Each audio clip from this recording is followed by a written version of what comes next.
прошлом выпуске мы познакомились с участниками экспедиции Русского географического общества и Краеведческого музея города Мирного. Это были экспедиции в село Вилючан, Крестях и село Тасюрях. По следам алмазников-первопроходцев. Именно так называлась экспедиция. В этом выпуске мы узнаем об экспедициях, которые прошли в поселке Заря Мирнинского района и село Сельдюкар.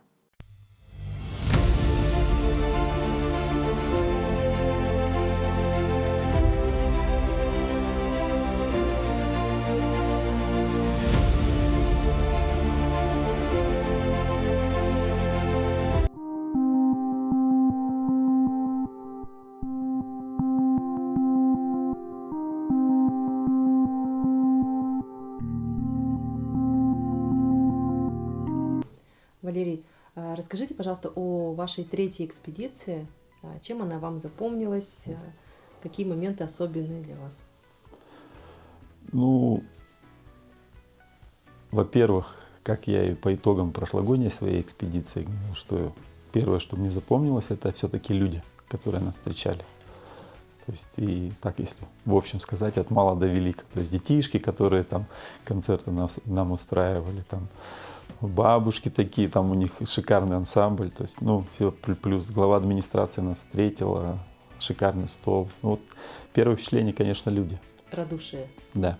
Угу. Желание делиться и рассказывать вам, как участникам экспедиции, об истории, о тех местах и событиях, которые как раз-таки связывают первопроходцев, алмазников. О, да, этого было, не скажу, что в избытке, но именно в достатке. То есть удалось ли пообщаться с кем-то, кто с ними лично, может быть, как-то взаимодействовал, пришлось работать?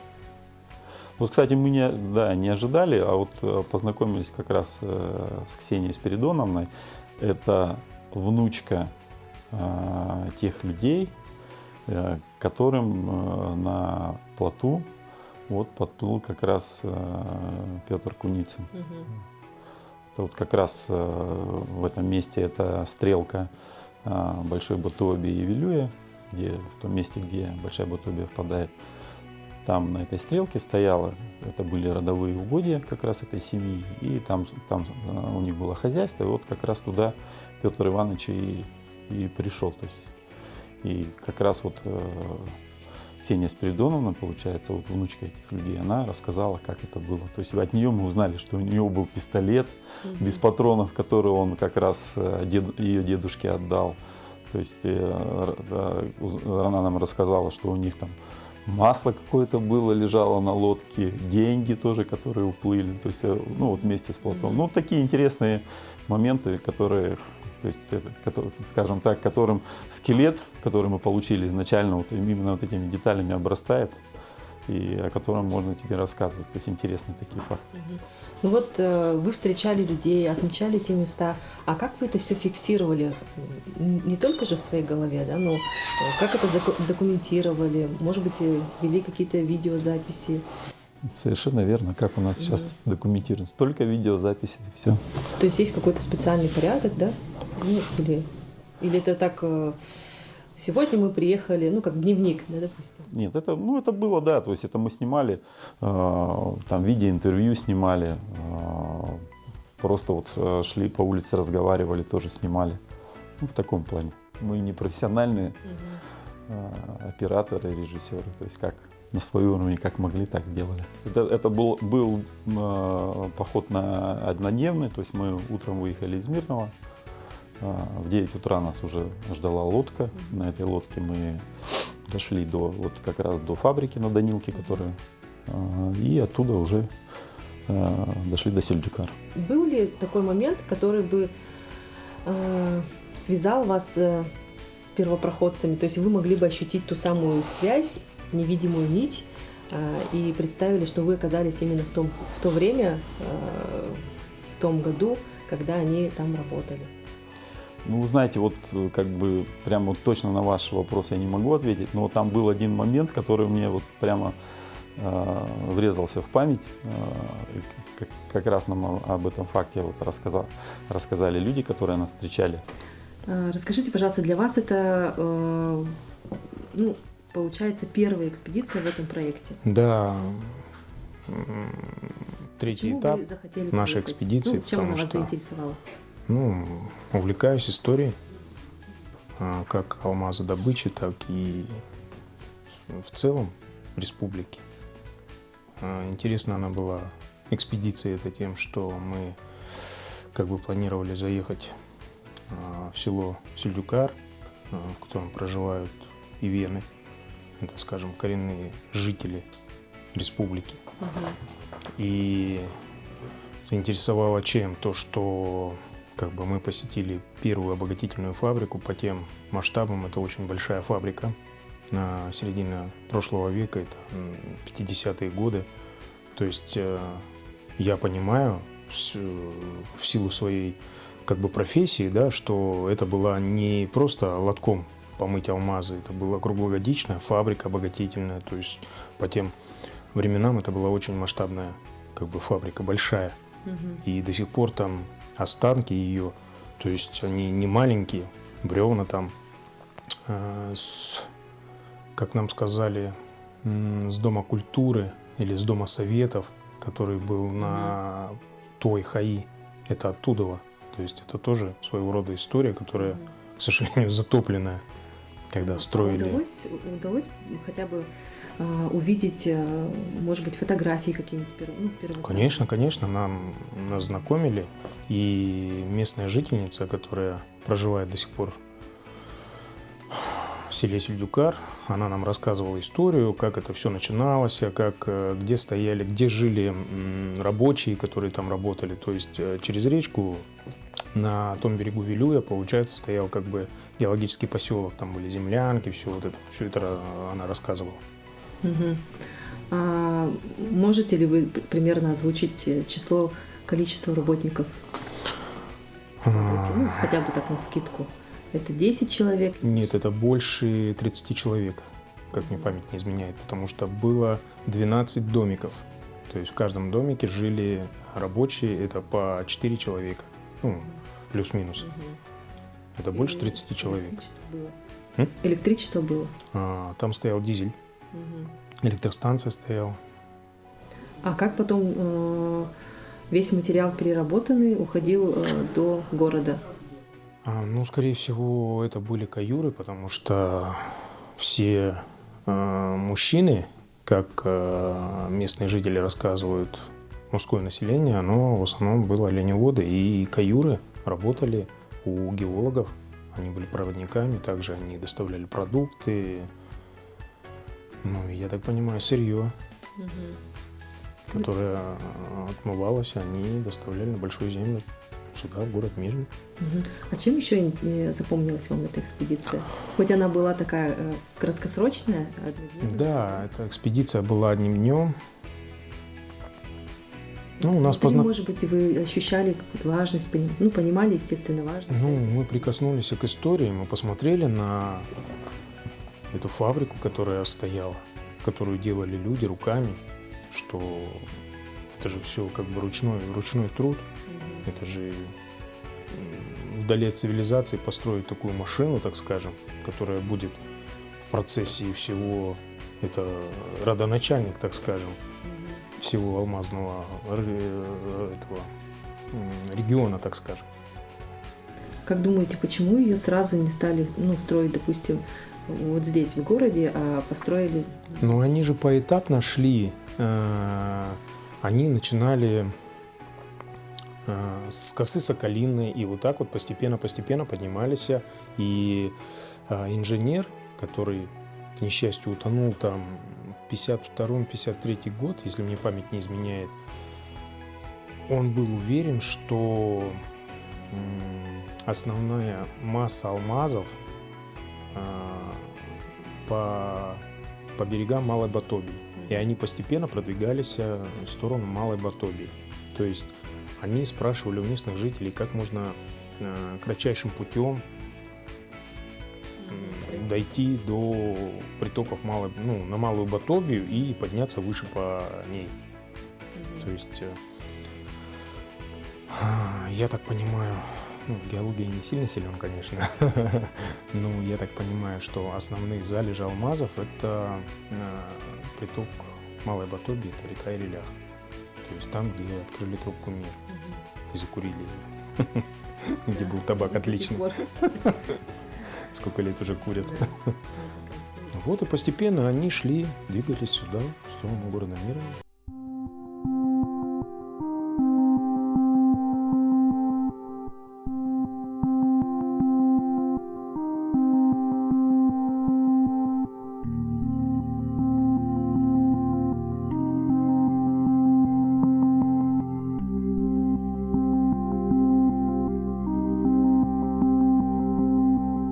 11 октября у нас состоялась экспедиция, поездка на место базирования 223-й партии Алматинской экспедиции.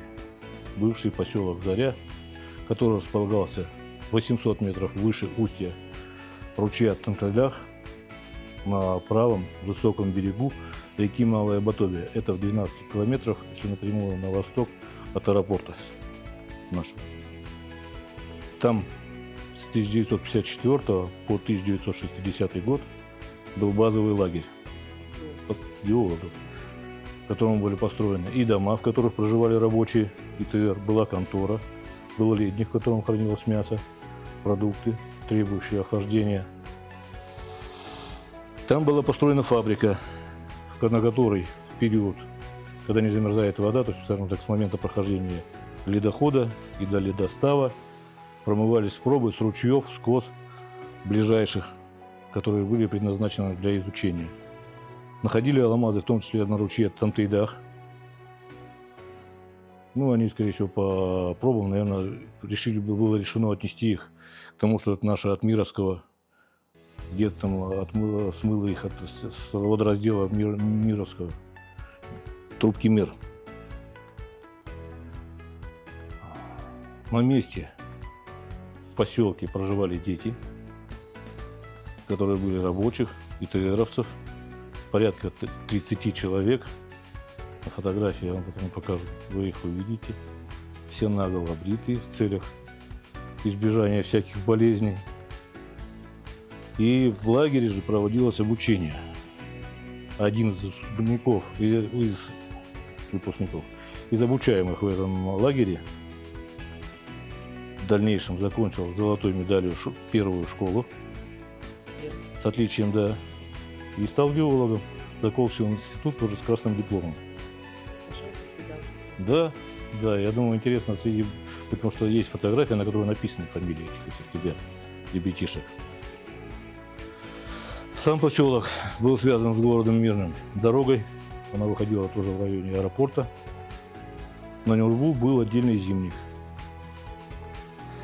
Нам повезло, мы нашли остовы дизельных генераторов, которые обеспечивали электричеством как поселок, так и саму фабрику. 4 дизельных генератора. А нашли отсадочные машины нашего отечественного производства 1952 года выпуска. По сути, тогда были передовое оборудование. Завод имени Воровского. Так что наши геологи, обогатители могут нам позавидовать. Нашли лодку, которую сделали сами умельцы-геологи из бочек из-под дизельного топлива. Разрезана, сделана, на которой, в принципе, должны были дальше сплавлять оборудование. Мы ее передадим нашему музею. Вывезем, передадим нашему музею. Очень много интересного всего. И нашли бадью, которую вытаскивали из шурфов пробы. Но это очень интересная история этой бадьи. Она вполне возможно, что была использована и на косе Соколины. Потому что этот отряд перекапывал Вилюй весь зимой. Промораживал Вилюй в районе села Крестях с коса Соколины. От одного берега до другого он был проморожен и с одной взятой пробы. Или это такой исторический случай. Для наших зрителей надо уточнение по косе Соколиной. Напомним, да? Там, где в 1949 году были найдены первые алмазы. Самое первое месторождение. Да, это очень историческое место, которое требует большой стеллы, чтобы это было видно с трассы. Не маленькой таблички, а большая стелла должна быть, которая указывает, потому что это наше историческое место. не только Якутии, это всей России. Отсюда началась алмазодобывающая, по сути, отрасль.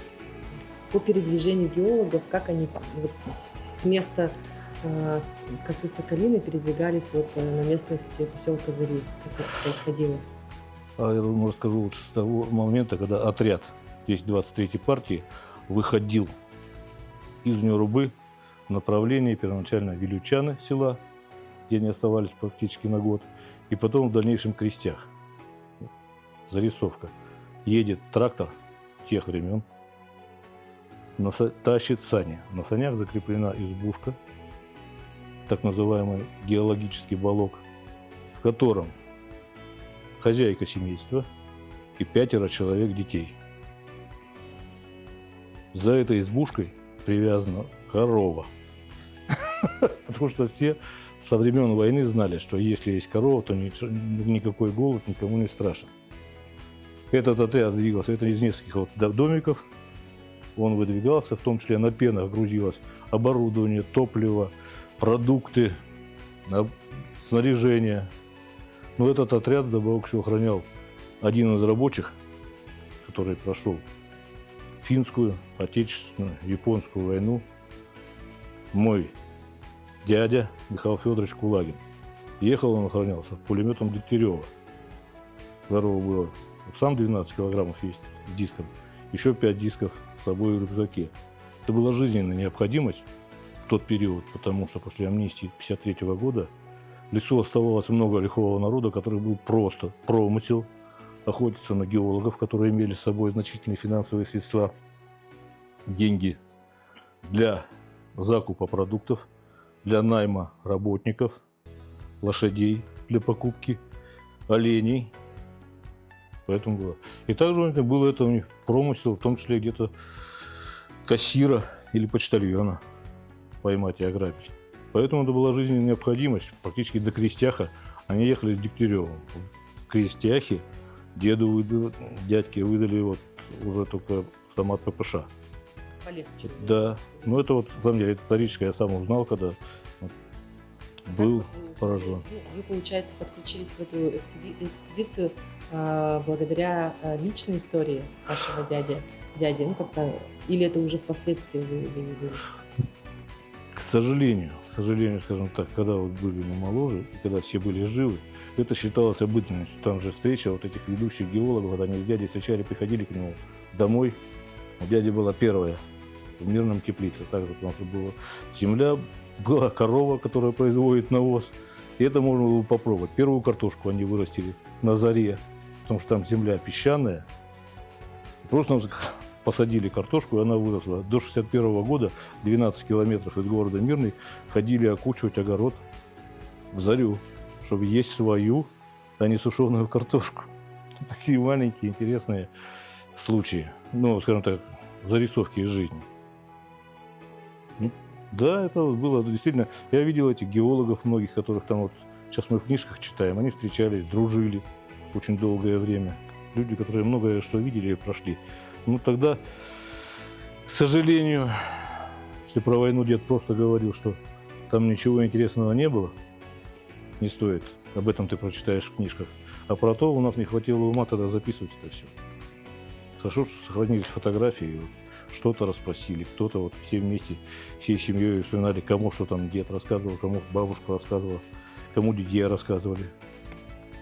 И сегодня вы уже понимаете, что эта информация оказалась самой ценной, потому что вы были свидетелями этих геологов, непосредственно с ними общались, да, вот ваш дядя рассказывал о том, как проходила экспедиция, и вы видели все эти фотографии. Да, да. Просто вот здесь призыв к молодежи, которая сейчас, то же самое. Заранее узнавайте свою историю, своих близких. Узнавайте свои корни, фиксируйте, чтобы это передавать это своим потомкам. Очень многое мы, конечно, теряем. Хорошее пожелание, тем более сейчас в наше время мы понимаем, что информация самая достоверная должна быть правильно сохранена и передана дальнейшему нашему поколению. Конечно, тем более при наличии вот таких средств связи, в которых и телефоны, и видеокамера, все что угодно, это сейчас намного. Тогда был телефон-то, фотоаппарат был в редкость. Просто фотоаппарат обыкновенно был. Это уж каждая фотография, это была настолько удивительно. Там, слава богу, что они сохранились. А вот если кратко, то поселок Заря сегодня. Что вы можете сказать об этом поселке? Его нет, там просто лес. Осталось оборудование, которое вот мы нашли, слава богу, что в лесу, потому что в тот момент, когда я был там, ну даже уже взрослым 10 лет назад, там не было деревьев. Сейчас заросло лесом, просто нам повезло. Ходили, как мы приземлились, я, Алексей Кныш, Валерий Стемпень. Вот мы выходим, поднимаемся, и вот она лодка, которую мы должны были, по сути, искать очень долго в этих кустах, среди деревьев. Нам просто повезло. Это нам просто сопутствовала удача. Нам просто сопутствовала удача в данном случае. А начиналось все не так просто. Когда мы поехали, мы вначале не взяли лодку, мы думали, сейчас быстренько по сухому перекату переезжаем на ту сторону. И все быстренько получается. Приезжаем, вода идет как будто весною после ледохода. Вода высоченная. Не сложили крылья, вернулись назад, взяли лодку. Приезжаем, собираемся лодку качать, выясняется, забыли компрессор. Приготовили, держали его в руках и оставили его в гараже. Ну, изобретательность и смекалка нас не подвели, тем более мы были с геологами. Все вместе сделали, накачали лодку, начинаем ставить мотор, выясняется, что в моторном отсеке лежит компрессор. Было очень смешно, конечно, потешно. А потом нам все повезло, ровно подплываем к берегу, где примерно по памяти это все должно находиться. Поднимаемся вверх, и вот у нас сразу удача. Остатки фабрики, к сожалению, снесло. В этом году была очень большая вода. Видно прям по срезам по деревьям, по коре, что вода поднималась метра на 2 выше берега. То есть там заливало все это пространство. И, к сожалению, бункер фабрики снесло, наверное, в этом году. Последний раз я его видел, стоял бункер, а сейчас нет, вот на берегу то, что осталось, недосягаемое до воды, просто было подтоплено, а в дальнейшем мы нашли вот эти вот дизель-агрегаты, остатки тракторов.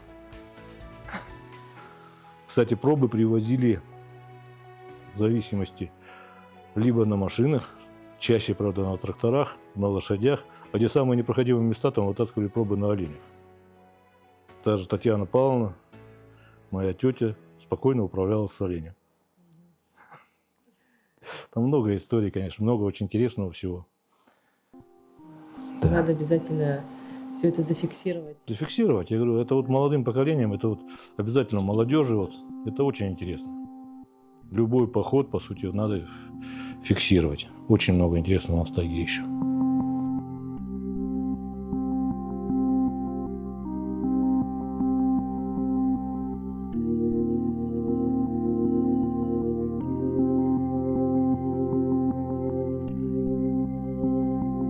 Природа Якутии уникальна и многогранна, но самое огромное богатство нашей республики – это, конечно же, люди. На этом экспедиции Русского географического общества и Краеведческого музея Мирного не заканчивается. Нам остается пожелать удачи нашим участникам экспедиции и будем следить уже за следующим маршрутом, который состоится в 2026 году.